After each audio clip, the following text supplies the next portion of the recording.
Okay, today I'm going to be showing you how I made this particle transformer in Cinema 4D. Though it's all about using the cloner to scatter spheres that are up to particle sizes.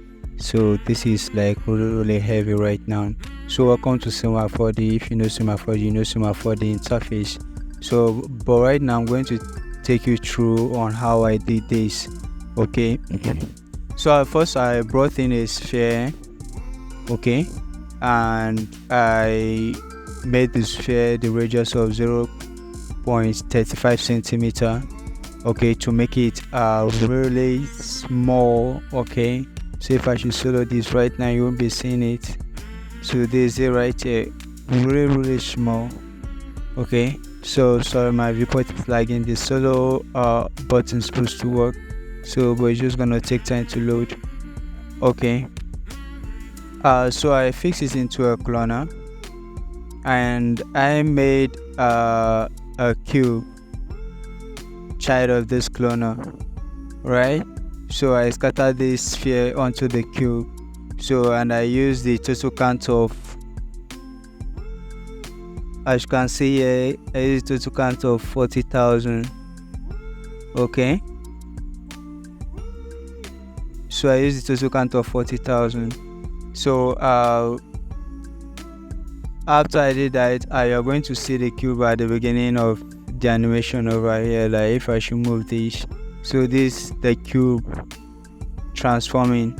So if I should go to 0 now, you can see the cube. So this is made of 40,000 spheres.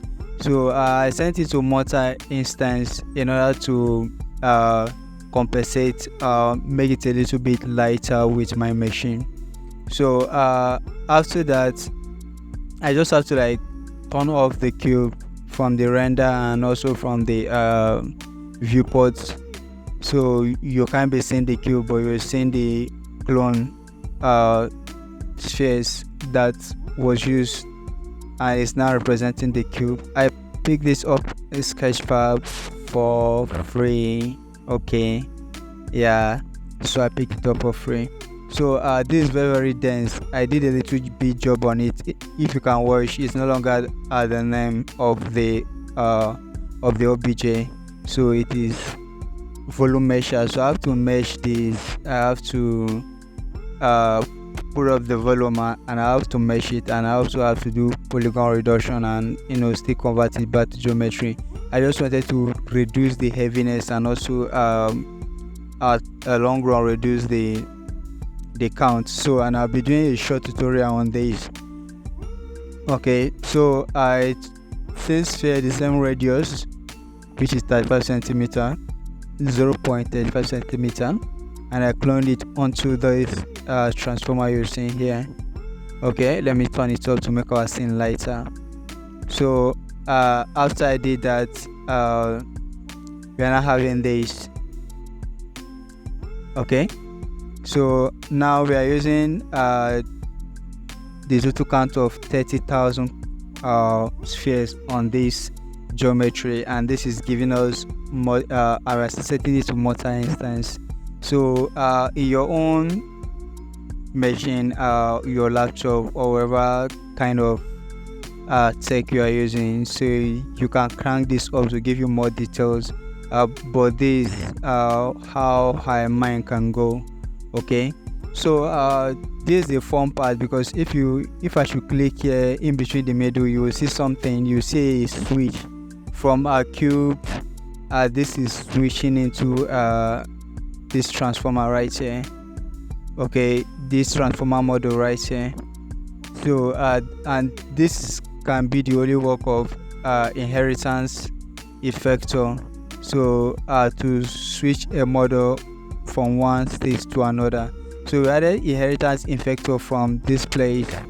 Okay, so you are just going to see inheritance effector here. So you have to add it, and then you go to the cloner. We want to switch the cube, so we are using the first clone we did, and we added the inheritance effector here.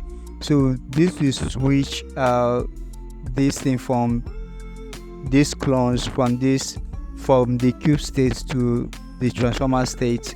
Okay, so the OBJ we are using. So this is the model here. We still have to switch it off just like we did to the cube, and the only thing showing is the clone. So after that, after I did the inheritance effector, I came in and I animated the strength. Okay, so I animated the strength. If you watch, you can see keyframes here. So I made the animation from 0 to 80 frames. Okay, so from nothing to something. So that's where the switch goes. That is how I did the switching animation. Okay, for it to transform from one state to another, so in between 0 to 80 frames. So I also went ahead and add a formula effector. So this formula effector, I have to add some variation, some style, or some things to make it look more sci-fi and all that. But this is the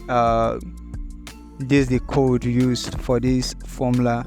So I didn't have time to play with it further and also make more adjustments to it. And actually, this is heavy for my laptop, so I just went ahead and used it.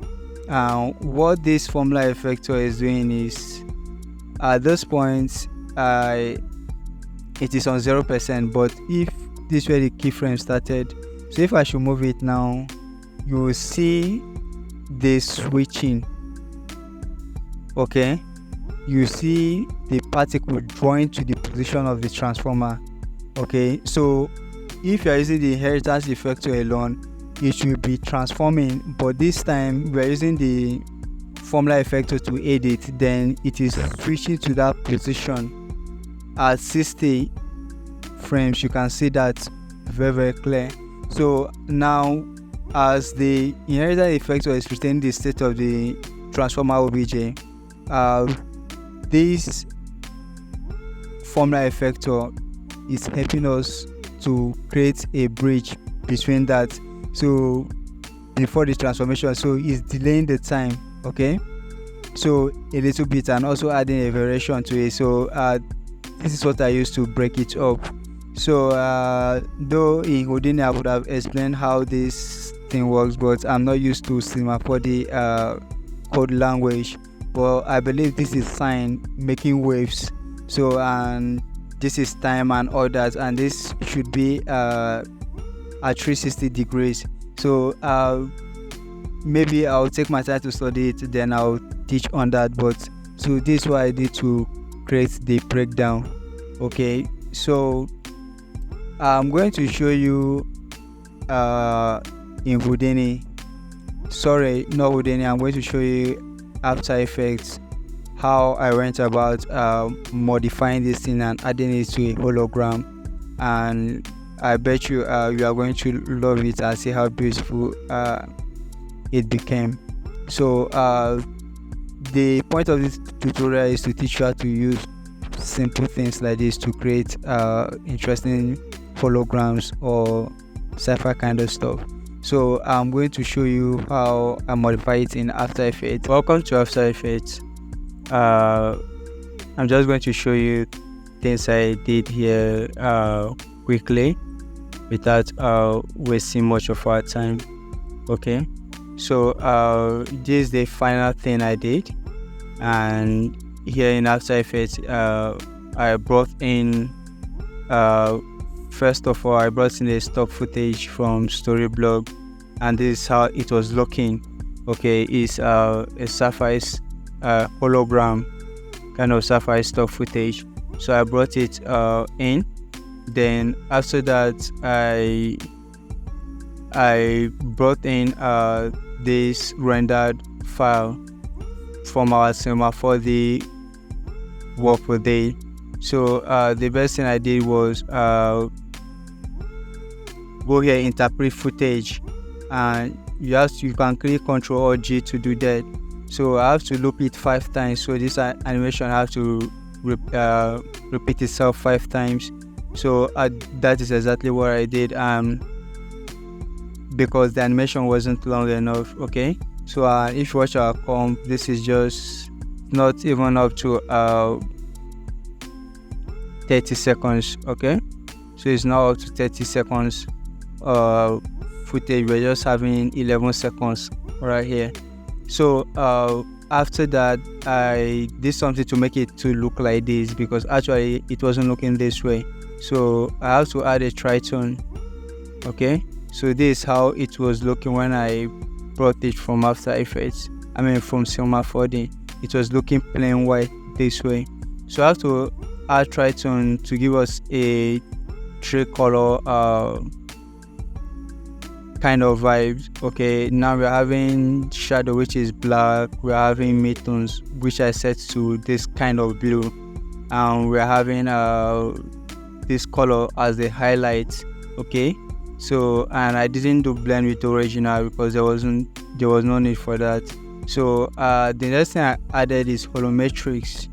Okay, so this from Red Giant 2 is used for creating sci-fi stuff, not just sci-fi stuff. It is used for creating holograms. Okay, so I did not play with it much actually, because I just wanted us to have the look of this, and that was the only reason why I was doing this tutorial. So as you can see, the cube is switching into this. Now we have this. Okay, let me just go back a little bit, because it is looping, it is repeating. Now we are having this. Okay, so that is just all I have to do. Okay, so after that, let me leave the solo out. Then we are having this.